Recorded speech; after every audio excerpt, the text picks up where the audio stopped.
तव कथामृतं तप्तजीवनं कविभिरीडितं कल्मषापहं श्रवणमंगलं श्रीमदाततं भुवि गृह्णन्ति ये भूरिदा जनाः।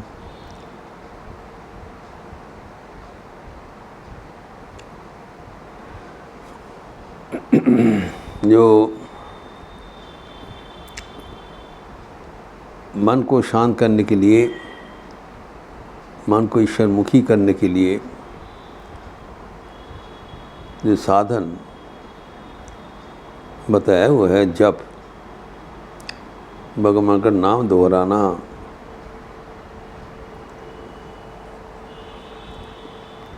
श्री माँ शारदा देवी जप का पर बहुत ही गुरुत्व आरोप किए हैं।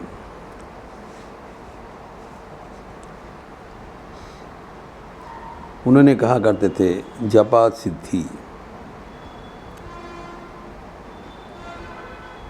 ईश्वर प्राप्ति के अनेक उपाय हैं, लेकिन चारों ओर विचार करने से देखा जाए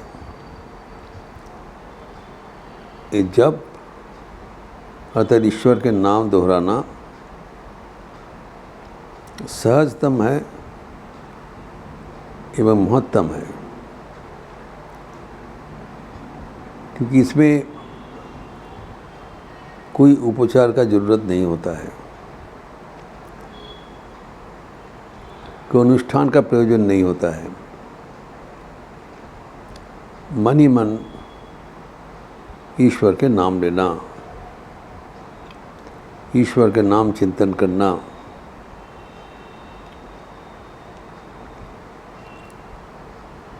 जैसे ठाकुर कहा करते थे ईश्वर का चिंतन करना है मोने बोने कोने, मन में, बन में और कोन में। एक स्थान निर्धारण कर लो, वहाँ पर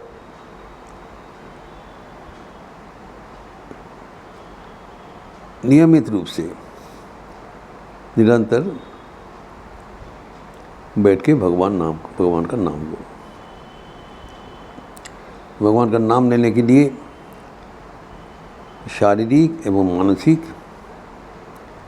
स्थिरता का प्रयोजन है।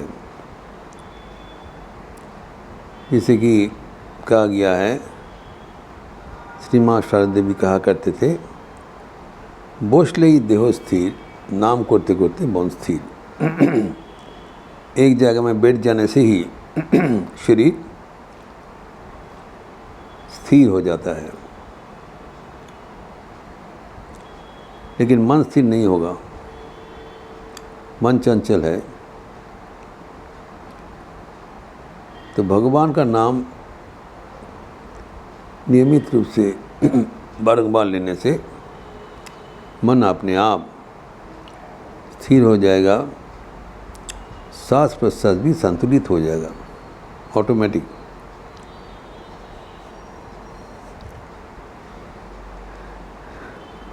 तो कैसे होता है इसका रहस्य स्वामी विवेकानंद एक दृष्टांत के माध्यम से उन्मोचन किया। उन्होंने कहा मानो मन एक जलाशय के जैसे है, लेक रथ का जैसा है, लेकिन वो जलाशय में बहुत तरंग है। The lake is full of waves. जैसे हमारा मन है, नाना प्रकार का चिंतन सतह वहाँ पर उठ रहा है, चले जा रहा है। The water is not steady।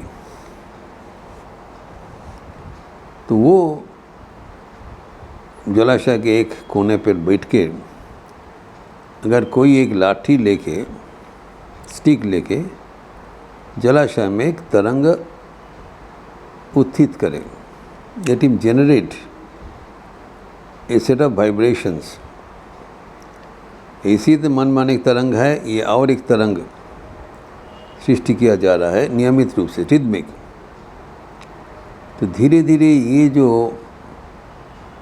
इसका जो तरंग उठेगा, the wave, the generated created wave, इतना प्रबल होगा वो बाकी सब तरंगों को अतिक्रम कर लेगा।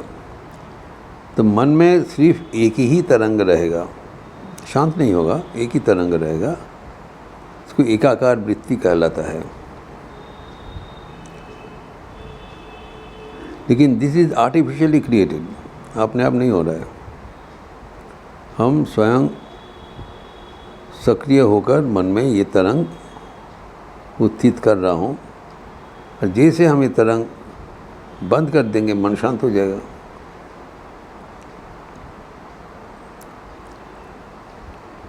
लेकिन जैसे कहा गया है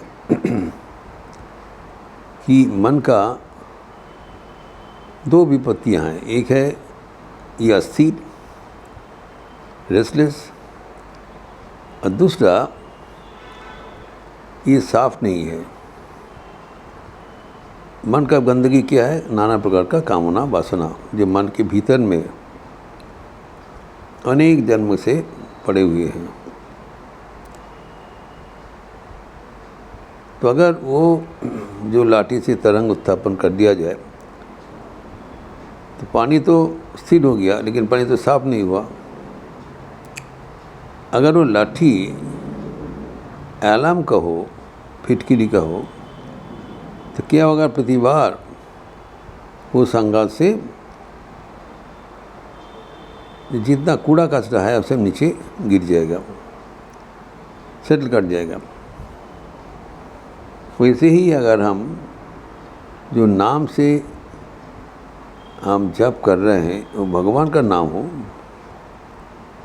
कोई भी नाम करने से होगा। हम अगर चेयर चेयर चेयर चेयर बारंबार बोलते रहें, मन शांत होगा, साफ नहीं होगा। अगर भगवान का नाम से करें, मन साफ भी होगा और शांत भी होगा। ये है रहस्य। तो भगवान का जो नाम हम उच्चारण करेंगे, भगवान का क्या नाम है गुरु बताते हैं, लेकिन हमारे शास्त्र में भी उल्लेख हुआ है। पतंजलि योग सूत्र में कहा गया है, चैप्टर 1 अपॉर्चुन 127 में कहा गया, तस्य वाचक प्रणवः।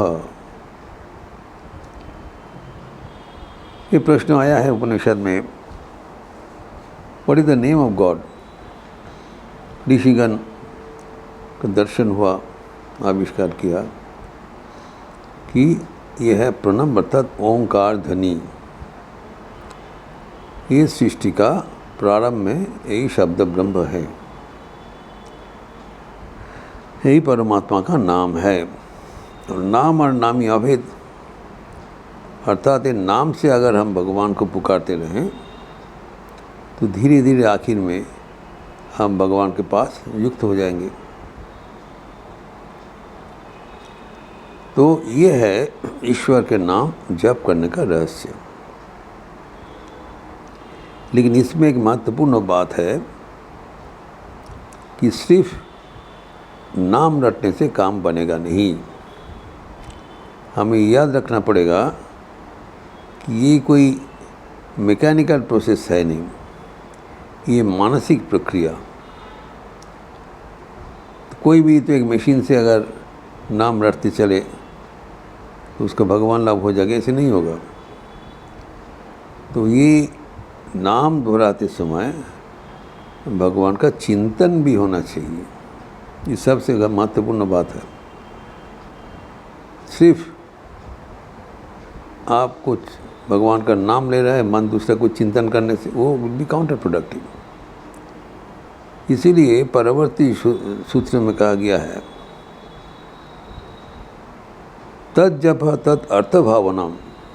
128 में कहा गया है पतंजलि योग सूत्र में, जप करते समय उनका अर्थ भी भावना करना चाहिए। अर्थात अगर भगवान का नाम ले रहे हैं तो भगवान के बारे में हमें चिंतन होना चाहिए। भगवान का जो रूप है, उनका गुण है, उनका असीम दया, कृपा, त्याग, वैराग्य इत्यादि भगवान के सारे गुणावली उनका नाम दोहराते समय याद होना चाहिए। इससे क्या होगा, हमारा मन भगवत भाव में भरपूर हो जाएगा। The content of our mind will gradually become filled with the consciousness of God. यही है बात। तो जप करने से सिर्फ नहीं होगा, जप के साथ भगवान का चिंतन भी होना चाहिए। तत् जप तत् अर्थ धारणम। जब भगवान के नाम के साथ भगवान को चिंतन हम लोग करते रहेंगे तो धीरे धीरे वो मन अनिवार्य रूप से भगवत केंद्रित हो जाएगा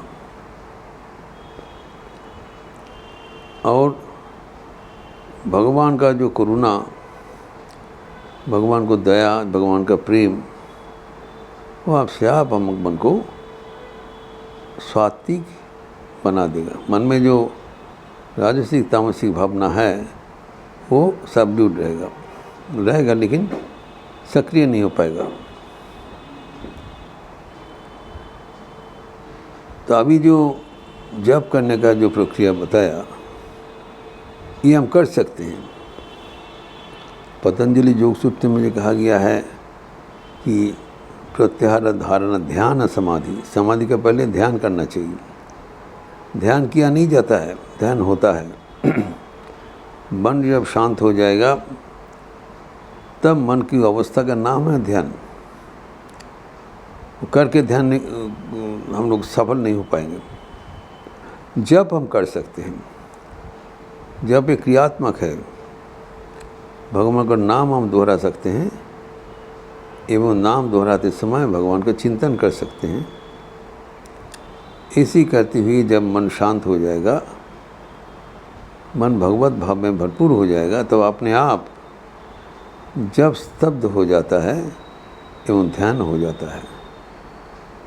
जब कल्मिनेट्स इनटू ध्यान, भगवान का नाम जब तब सार्थक हो जाता है जब वो हमें भगवान के साथ युक्त कर देते हैं। इस प्रसंग को और भी आगे बढ़ाते हुए अगले दिन चर्चा किया जाएगा।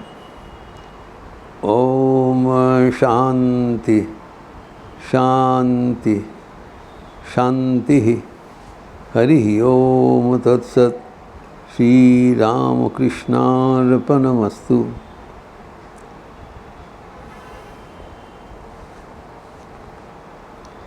आज रविवार का अवसर है। सुबह से जप यज्ञ चल रहा है। आप जरूर आपके निर्धारित समय पर भगवान का नाम स्मरण करते हुए ये विश्वव्यापी जप यज्ञ में शामिल होंगे। और इसके साथ साथ 10 बजे गॉस्पेल ऑफ श्री रामकृष्ण का अंग्रेजी में एवं हिंदी में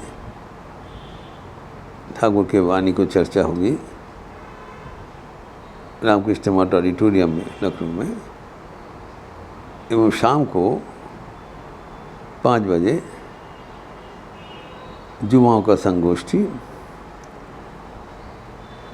भारतीय व्याख्यान का चर्चा एवं पर्यालोचना एवं निर्देशित ध्यान आदि होगा युवाओं के व्यक्तित्व विकास के लिए। एवं आज संध्या के उपरांत राम नाम संकीर्तन का कारण आज एकादशी तिथि है। भगवान राम जी का पूजा एवं राम नाम संकीर्तन होगा। आप सबका स्वागत है। अच्छा रहिए, स्वस्थ रहिए, आनंद में रहिए। नमस्कार।